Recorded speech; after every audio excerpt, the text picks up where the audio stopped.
पहले बांग्लादेश में प्रोटेस्ट हुआ, फिर इंडोनेशिया में प्रोटेस्ट हुआ और अब नेपाल में हो रहा है। तो क्या अगला नंबर भारत का है? प्रोटेस्ट इतना ज्यादा बढ़ गया कि पीएम के हाउसेस तक जला दिए गए। The home of the Prime Minister KP Sharma Oli, this is one of his homes. This is not where he lives. However, it has been set on fire. जब हमारे इंडियन मीडिया वहां गए तो उन लोगों के ऊपर भी बदसलूकी की गई। रिपब्लिक भारत का हाल।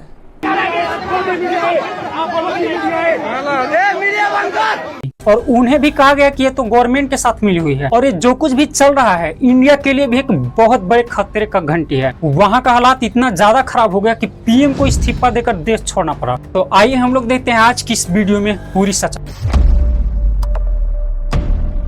जुलाई 2024 में बांग्लादेश में गवर्नमेंट के खिलाफ प्रोटेस्ट शुरू हुआ था। यहाँ पे लोग प्रोटेस्ट इसलिए कर रहे थे क्योंकि यहाँ गवर्नमेंट ने मोबाइल इंटरनेट बंद कर दिया था और यहाँ इंटरनेट इसलिए बंद कर दिया गया क्योंकि इंटरनेट पर एक खबर फैलाया जा रहा कि बांग्लादेश का पीएम शेख हसीना एक डिक्टेटर है। यहाँ पे हर जगह कोटा, नेपोटिज्म एंड करप्शन का बातें किया जा रहा था। फिर इन्हीं सबों से तंग आकर गवर्नमेंट ने वहाँ इंटरनेट को ही बंद कर दिया और जैसे ही वहाँ इंटरनेट बंद हुआ पूरा देश रोड पर आ गया। इसके बाद बांग्लादेश में सरकार ही खत्म हो गई। लेकिन ठीक एक साल बाद ही 8 सितंबर 2025 को सेम इंसिडेंट नेपाल में देखने को मिला।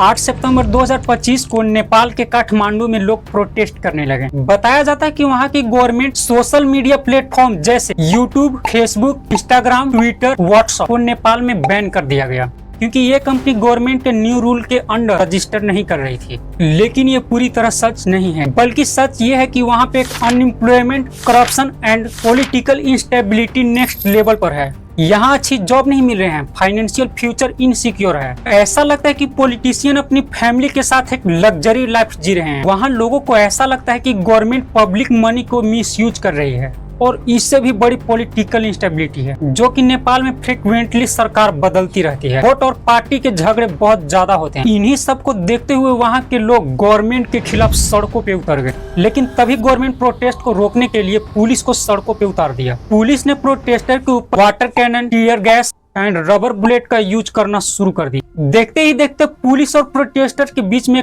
क्लैश भी हुआ। कुछ प्रोटेस्टर पार्लियामेंट के अंदर भी घुस जाते हैं और फिर जो पुलिस करती है उसको देखकर पूरा देश दंग रह गया। पुलिस प्रोटेस्टर के ऊपर फायरिंग करना शुरू कर देती है जिसमें 19 लोग मारे जाते हैं और 400 से ज्यादा लोग इंजर्ड हो जाते हैं। मरने वाले लोगों में से एक 12 साल का बच्चा भी था। अब इतनी बड़ी तानाशाही को देखते हुए हर कोई शांत तो नहीं बैठ सकता। जैसे ही ये बात और भी लोगों तक पहुंची तो धीरे धीरे प्रोटेस्टर की संख्या बढ़ता गया और पूरी रोड लोगों से घिर गया। इसके बाद वो हुआ जिसका अंदाजा गवर्नमेंट को बिल्कुल भी नहीं था।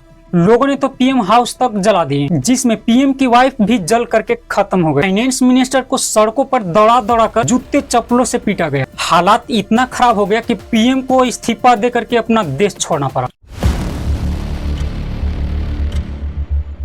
नेपाल क्राइसिस में सबसे बड़ा रोल है पॉलिटिकल पार्टी एंड लीडर्स का, क्योंकि कोई भी नियम लाना हो, टैक्स नियम लाना हो, ये सब पॉलिटिशियन के ही हाथों में होता है। मार्च 2025 में राष्ट्रीय प्रजातंत्र पार्टी और दूसरे ग्रुप्स सेकुलर फेडरल सिस्टम के खिलाफ एक रैली बुलाई। एजेंडा ये था मोनार्ची हिंदू स्टेट वापस लेना था, लेकिन ये मूवमेंट फ्रेगमेंटेड नहीं था, एक भी यूनाइटेड लीडर नहीं था। अप्रैल मई 2025 में प्रो मोनार्ची और रॉयलिस्ट पार्टी ने ज्वाइंट पीपुल मूवमेंट कमेटी बनाया और प्रोटेस्ट कोऑर्डिनेट करना शुरू कर दिया। ये प्रोटेस्ट लिमिटेड स्कोप में था, यूथ और सिविल सोसाइटी ज्यादा इन्वॉल्व नहीं हुए थे। फिर सितंबर 2025 में काठमांडू और दूसरे शहरों में जेएनजी और छात्र सड़कों पे उतर गए।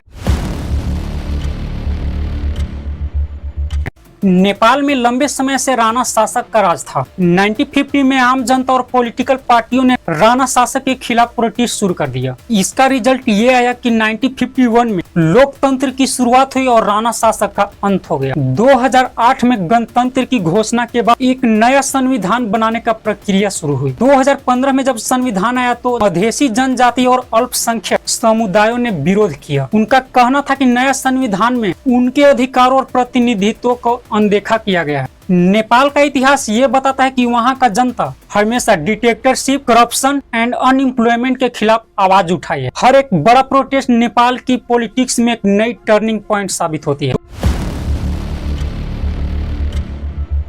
2025 का प्रोटेस्ट ये साफ दिखाता है कि युवा हो या आम जनता, नेता और किसी पार्टी पर भरोसा नहीं करते। अब वहां होगा ये कि नेक्स्ट टाइम से कोई भी कैंडिडेट अगर इलेक्शन के लिए खड़ा होगा, वो करप्शन, अनएम्प्लॉयमेंट एंड डिक्टेटरशिप को दूर करने का ही काम करेगा। नेपाल का ये प्रोटेस्ट केवल एक प्रोटेस्ट नहीं था, बल्कि ये देश की नई दिशा और भविष्य का संकेत है। यहाँ से नेपाल ऐसा उभर सकता है जो युवाओं के नेतृत्व, प्रदर्शिता और वास्तविक लोकतंत्र पर आधारित होगा।